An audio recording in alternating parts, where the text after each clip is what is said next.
వర్షంలో 5 పిచ్చుక పిల్లలు భాగం 2. ఇంతకుముందు మీరు చూసినట్టుగా పింకీ పిచ్చుక స్నేహితురాలైన మీను పావురం భారీ వర్షంలో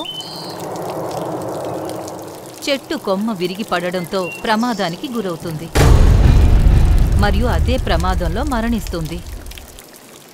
మీను తన 3 గుడ్ల బాధ్యత పింకీకి అప్పజెప్పి చనిపోతుంది. ఇప్పుడు పింకీ తన 2 గుడ్లతో పాటు మీను యొక్క 3 గుడ్లను కూడా చూసుకోవడం మొదలుపెడుతుంది. కాని విధి వక్రిస్తుంది మరియు పింకీ భర్త వేటగాడి వలలో చిక్కుకుంటాడు. ఇక ముందు చూద్దాం. అయ్యో దేవుడా, ఏంటి ఇలా జరిగింది? ఆహారం కోసం ఆశపడి ఇదేదైనా వేటగాడి పన్నాగం కావచ్చని నేను మర్చిపోయానే. ఇప్పుడు నేనేం చెయ్యాలి? పాపం పింకీ నా కోసం ఎదురుచూస్తూ ఉంటుంది. మోను వలలో చిక్కుకున్న వెంటనే ఎదురుగా ఒక గద్ద వచ్చి మోను పైన ఎగురుతుంది. నా ఉపాయం ఇప్పుడు బాగా పనిచేసింది. నేను చెప్పలేదా, చాలా రోజుల వర్షం తర్వాత ఈరోజు వాతావరణం బాగుంది. కొన్ని మూర్ఖపు పక్షులు ఆహారం కోసం బయటకు వచ్చి మన వలలో చిక్కుకుంటాయి అని. అందుకే నేను నా స్నేహితుడైన రాము వేటగాడితో కలిసి ఈ వల పన్నాను. ఇప్పుడు నువ్వు వేటగాడితో పాటు వెళ్ళి నిన్ను కొనేవారి కోసం ఎదురు చూస్తావు. నీకు బదులుగా నేను వేటగాడి నుండి వారం రోజులకు సరిపడా ధాన్యం తీసుకుంటాను. అరే వా, చాలా అందమైన పిచ్చుక చేతికి చిక్కింది. దీనికి నాకు మంచి డబ్బులు దొరుకుతాయి. మరోవైపు గూటిలో 2 గుడ్లు పగలడం, వాటి నుండి పిల్లలు బయటికి రావడం పింకీ చూస్తుంది. కొద్దిసేపటికే మీను పావురం మరియు పింకీ పిచ్చుక యొక్క ఒక్కో పిల్ల గుడ్డు నుండి బయటకొస్తుంది. తన చిన్న పిల్లలను మొదటిసారి చూసి పింకీ పిచ్చుక కళ్ళు చెమర్చాయి. రండి నా ప్రియమైన పిల్లల్లారా, నా దగ్గరకు రండి. మీ ఇద్దరిని చూసి నేనెంత సంతోషంగా ఉన్నానో నేను చెప్పలేను. ఈ రోజు మీను కూడా ఉండుంటే ఎంతో బావుండేది. పిల్లలు, మీ నాన్నగారు ఆహారం తీసుకురావడానికి వెళ్లి చాలాసేపు అయ్యింది. ఈ శుభవార్త చెప్పడానికి ఆయన తిరిగి వచ్చే వరకు నేను ఆగలేకపోతున్నాను. పిల్లలు, నేను గూటిని చెట్టు కొమ్మలతో కప్పుతాను.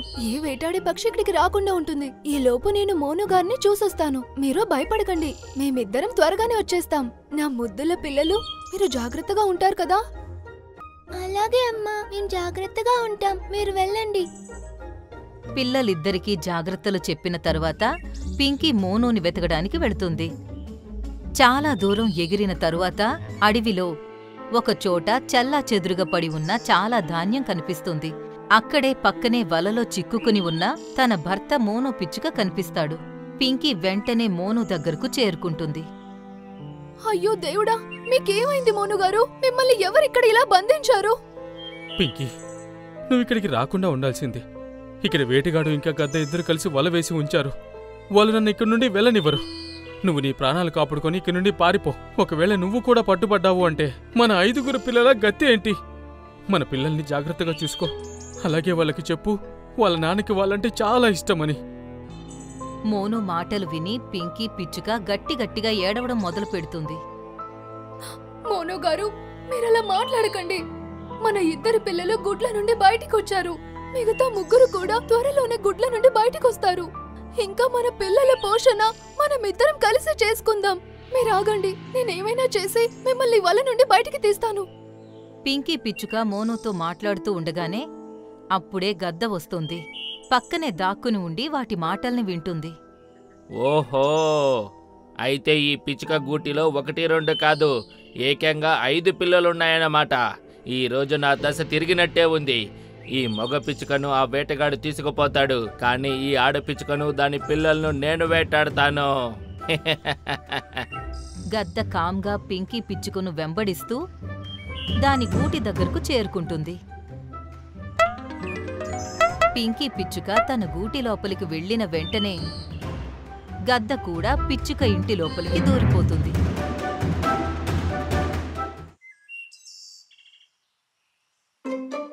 ఈ అడవిలో ఒక పిచ్చుక 5 గుడ్లు పెట్టింది, కానీ ఈ విషయం నాకు తెలియనే లేదు. అరే పిచ్చుక, ఎక్కడ దాచిపెట్టావు ఆ రుచికరమైన గుడ్లను?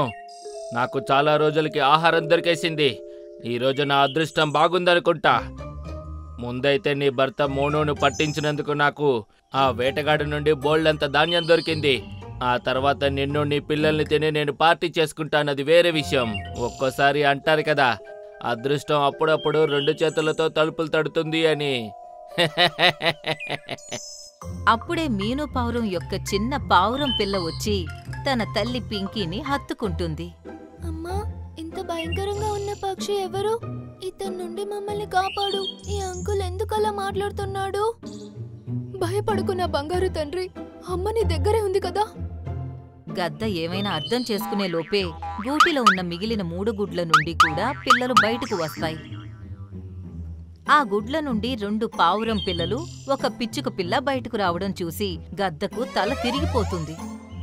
అయ్యో, ఏంటి ఈ వింత? 1 పిచ్చుక పావురం పిల్లలకి జన్మనిచ్చిందా? అసలు ఇది ఎలా సాధ్యం? ఏ పిచ్చుక, ఏంటి ఈ నాటకం? అరే, నువ్వేమైనా దయ్యమా భూతమా నీకిష్టమొచ్చిన పిల్లలు పుట్టడానికి? గ్రద్దన్నయ్య, ఇది నాటకం కాదు. ఆ 5 నా పిల్లలే. నా పిల్లల ప్రాణాలు కాపాడడానికి నేను ఏమైనా చేస్తాను. కావాలంటే నా ప్రాణాలు తీసుకో, నా పిల్లల్ని వదిలేసాయి. అసలు ఇది ఎలా సాధ్యం? ఈ 2 పిల్లలు నీవి, కానీ ఈ పావురం పిల్లల్ని నువ్వు ఎవరి దగ్గర నుంచో దొంగిలించి వాటిని నీ పిల్లలని చెప్తున్నావా? నిజం చెప్పు, లేకపోతే ముందుగా నీ ఈ చిన్న పిచ్చుక పిల్లల్ని చంపేసి నా ఆకలి తీర్చుకోవడం మొదలు పెడతాను. చూడు గ్రద్దన్నయ్య, ఇక్కడి నుండి వెళ్ళిపో, లేకపోతే నేను గట్టిగా అరిచి అడవిలో పక్షులన్నింటినీ పిలుస్తాను. అది నీకు అంత మంచిది కాదు. నువ్వు చాలా బలవంతుడివని నాకు తెలుసు, కానీ మా పక్షుల ఐక్యత ముందు నీ బలం ఏమాత్రం పనిచేయదు. నీకు ఈ పావురం పిల్లల గురించి నిజం తెలియాలి కదా, అది నేను నీకు చెప్తాను. ఈ 3 గుడ్లు నా స్నేహితురాలు మీను పావురంవి. వర్షంలో ఒక ప్రమాదం జరిగి తను చనిపోయింది. ఈ రోజు నుండి నేనే వీళ్లకు అమ్మని. వీళ్ళని జాగ్రత్తగా చూసుకుంటానని నా స్నేహితురాలికి నేను మాటిచ్చాను. అందుకే నా 2 పిల్లలు నాకు ఎలాగో, అదే విధంగా ఈ 3 కూడా నా పిల్లలే. పింకీ పిచ్చుక మాట విని గద్ద గట్టిగా నవ్వడం మొదలుపెట్టింది. అయ్యో పిచ్చి పిచ్చుక, ప్రస్తుతం నీ ప్రాణాన్ని నీ పిల్లల ప్రాణాన్ని కాపాడుకో. మంచి చేయడం వల్ల ఎలాంటి లాభం ఉండదు. మంచి చేయబోయి నీ పిల్లలిద్దరూ నాకు బలవ్వకుండా చూడు. సరే, అయితే నేను నీకు ఒక ఆఫర్ ఇస్తాను. నువ్వు ఈ పావురం పిల్లలు నాకిచ్చేసేయి. దానికి బదులుగా నీవి ఇంకా నీ పిల్లల ప్రాణాలని కాపాడుకొని ఇక్కడి నుండి పారిపో. నువ్వు నా దారికి అడ్డురాకు, నేను కూడా నీకు అడ్డురాను. చెప్పు, సరేనా? లేదంటే నేను నీ పిల్లల్ని ఏం చేస్తానో నీకు తెలుసు కదా. నేను చెప్పాను కదా, ఈ 5 పిల్లలు నా ప్రాణం కన్నా నాకు ఎక్కువ అని. నువ్వు అలా ఎలా ఆలోచించగలుగుతున్నావు? నేను నా పిల్లల ప్రాణాలు కాపాడడం కోసం ఈ 3 పసిపిల్లల ప్రాణాలు బేరం పెడతాను అని. అయితే సరే, బేరం వద్దంటే ఇక చావడానికి సిద్ధంగా ఉండు. గద్ద కళ్ళల్లో కోపం చూసిన పిచ్చుకకు తన అంతిమ సమయం వచ్చిందని అర్థమైపోయింది. పిచ్చుక అడవిలో ఉన్న పక్షులన్నింటినీ గట్టిగట్టిగా అరిచి పిలవాలనుకుంది. కాని భయంతో దాని గొంతులో నుండి మాట బయటకు రాలేదు. తన 5 పిల్లలను గట్టిగా హత్తుకుని కళ్ళు మూసుకుంటుంది. అప్పుడే అకస్మాత్తుగా అడవిలోని పక్షులన్నీ కలిసి గద్ద మీద దాడి చేస్తాయి. ముక్కుతో పొడిచి దాన్ని గాయపరుస్తాయి. అనుకోకుండా దాడి జరగడంతో గద్ద భయపడి బయటకు పారిపోతుంది. అరే పిచ్చుక సోదరి, మంచిదైంది. నేను సరైన సమయానికి ఈ గద్దని వెనకాల రావడం చూశాను. నాకు అప్పుడే అర్థమైంది, ఈ దుష్టుడు తప్పకుండా ఏదో ఒక కుట్ర చేసి ఉంటాడు అని.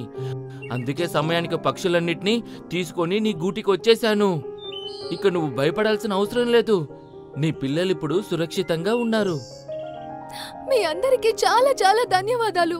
కానీ నా భర్త మోను ఇంకా ఆ వేటగాడి చెరలోనే ఉన్నాడు. మనం అతన్ని ఎలాగైనా విడిపించాలి, లేదంటే పెద్ద అనర్థం జరిగిపోతుంది. నేను నా భర్త లేకుండా ఎలా బతకగలను? పిచ్చుక ఇంకా ఏడుస్తూనే ఉండగా అప్పుడే మోను కూడా తన గూటికి తిరిగి వస్తాడు. పింకీ, నేను తిరిగి వచ్చేశాను. నువ్వు కంగారు పడుకో, నేను క్షేమంగా ఉన్నాను. ఆ వేటగాడు నీళ్లు తాగడానికి నది ఒడ్డుకు వెళ్ళాడు. గద్దేమో నీ వెనకాల ఇక్కడికి వచ్చింది. అదే అదునుగా చూసుకుని ఒక ఎలుక నా వలను కొరికేసింది. దాంతో నేను తిరిగి ఇంటికి వచ్చేశాను. భర్త మోను తిరిగి రావడం చూసి పిచ్చుక చాలా సంతోషిస్తుంది. మరియు అడవిలోని పక్షులకు దేవుడికి లక్షల కృతజ్ఞతలు తెలుపుకుంటుంది. ఆ తర్వాత పింకీ మరియు మోను కలిసి తమ 5 పిల్లలను సంతోషంగా చూసుకోసాగారు. పింకీ ఇంకా మోనూకి జరిగిన దాన్ని బట్టి ఒకటైతే అర్థమైంది, పరోపకారం, మంచితనం ఎప్పటికీ వృధా పోవని రుజువైంది. మనం ఎవరికైనా సహాయం చేస్తే ఏదో ఒక రూపంలో ఆ సహాయం మనకి తప్పకుండా తిరిగి దక్కుతుంది.